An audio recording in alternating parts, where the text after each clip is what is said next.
right, thanks, guys. That was great. After, I think after Monday, and then you guys get a stretch, is it 4 days off? How important is that going to be for those two guys, that stretch, Jamal and JJ? Oh, I don't think it will be, because one of them or both of them may not be ready. So, I don't think that matters that we have practice or anything for them. It's more about them just getting healthy. So if they're healthy and they can practice one or two, then that would be a great stretch. But if they're not, it doesn't mean much. So, Do you think either of them are close? I don't know. I think with both injuries, they're just getting closer. But honestly, I don't know. I don't think we know. With both of theirs. And Jamal's is one of those nasty little calf injuries that you feel like he's getting better, but you can't take that risk. I mean, if he goes down again with that, we may not see him. And so that's a hard risk to take with him. So we got to be right this time.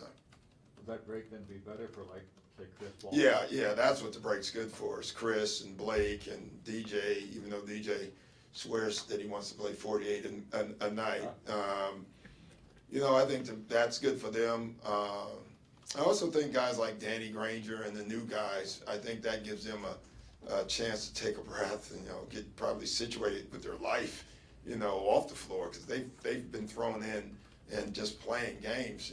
They probably need to get situated in that way as well. So then for me, maybe I can go and improve my golf game, for a couple of days, since I'm so bad at it. Well, 2, because 2 of practice, so 2 days will help. In terms of the complete package, what improvements have you detected from Blake Griffin now from watching him from afar a year ago? Ooh, that's a good one. I don't really know, because I don't, I think clearly he's running the floor better, and I think he's handling the ball more, and so he's improved. But I think just his overall confidence in his game, his shot, his ability to face the basket instead of always trying to, play physical with the bigs and turn your back to a bigger, stronger guy. I think that's where he's improved the most. And he still is going to just keep getting better. I don't think he's where he wants to be yet at all. How much of handling the ball more is your design? Oh, I think it's a lot, that part, because I just believe in that with him. I just think he's good at it, and I think it takes some pressure off of Chris, you don't want Chris having the ball every possession all game. That I don't know how you physically can go through a game in a year, and definitely in the playoffs like that. So I just think it's really important that there's more than one facilitator on your team. What's his ceiling? Do you have any idea what? Blake's? Yeah. I have no idea.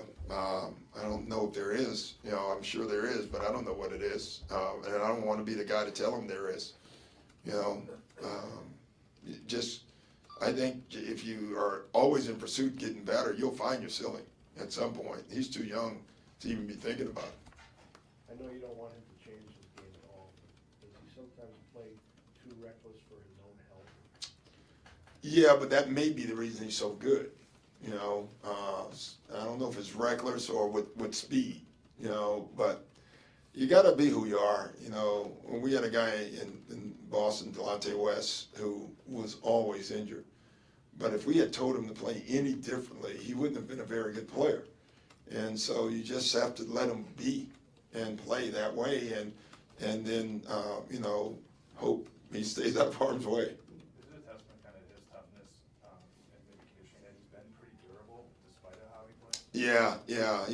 He's so tough and physical, durable, but he also puts the time in. I don't think that's a coincidence that, he works as hard as anyone, and thus he stays the healthiest. I really don't think that's a coincidence.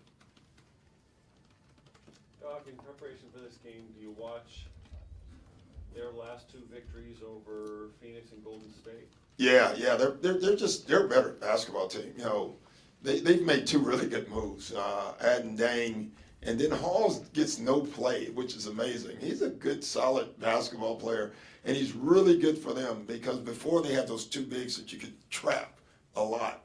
Now with Halls, his ability to stretch the floor what it does is makes Curry better, and all their guards, and Jared Jack better.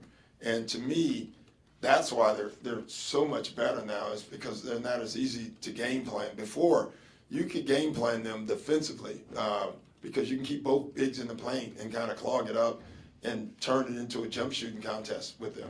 You can't do that anymore. Do you also go back and watch?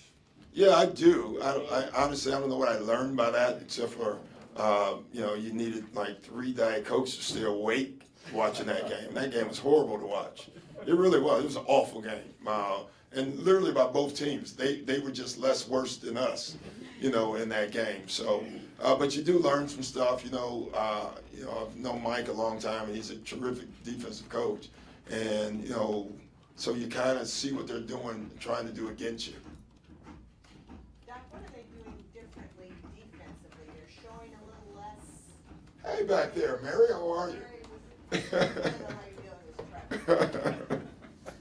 They are. They're still showing on the sides.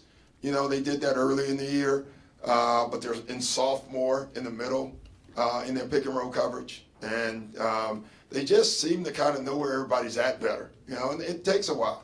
That defensive trust. You can see, as bad as we were in that game in Cleveland, they're way better now, defensively and offensively. By that note, just the way they share the ball and trust, doesn't seem like there's any offensive sabotages anymore. That they're really playing together. Look at Matt scoring double figures, 11 straight games now. Is that right? Yeah. Well, I didn't know that. Have you asked him to be more aggressive? No, I've asked him to run to the deep corners every single time, and if he did that, then he would get open shots.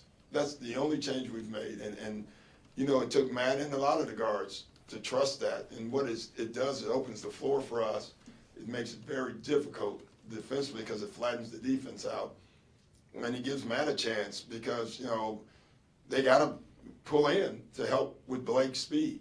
And to me, that's where Matt's getting his shot. So he's been great at doing that, and he's making shots. You kind of laid into your team after that game in Cleveland. I don't know if you remember. You said I'm paraphrasing, they were pouting, they had bad body language. How did you get through that? How did you? Well, we do sometimes. I don't think you ever get through any of that all the time. I think you always have those games or moments in the games where you have setbacks in that. But what we've done is less and less of that. We just keep playing. I thought, especially at that point in the year when things went bad in the game, we tended to stay bad. I think now, things can go bad and we don't flinch as much. We just keep playing, and that's a great sign of growth. But I just think it's just the routine of doing it over and over and talking about it over and over. And I think our guys identified that that's an area that if we want to win big, we have to be better at that, and we're starting to get better at that. Very difficult to put together a double-digit winning streak in this league under any circumstances. Mm-hmm. But how much does that have to do with the draw in terms of the teams you played? How much does it have to do with what you've been doing already? Well, I think it's probably all the above. We've played some tough teams in this stretch. We've won some games that we should win. We've won some games, and a couple of them maybe we shouldn't have won. I don't. It's funny. I really don't look at it much. I don't even know what. I don't even count the streak. I don't even know what it is. I'm very serious about that.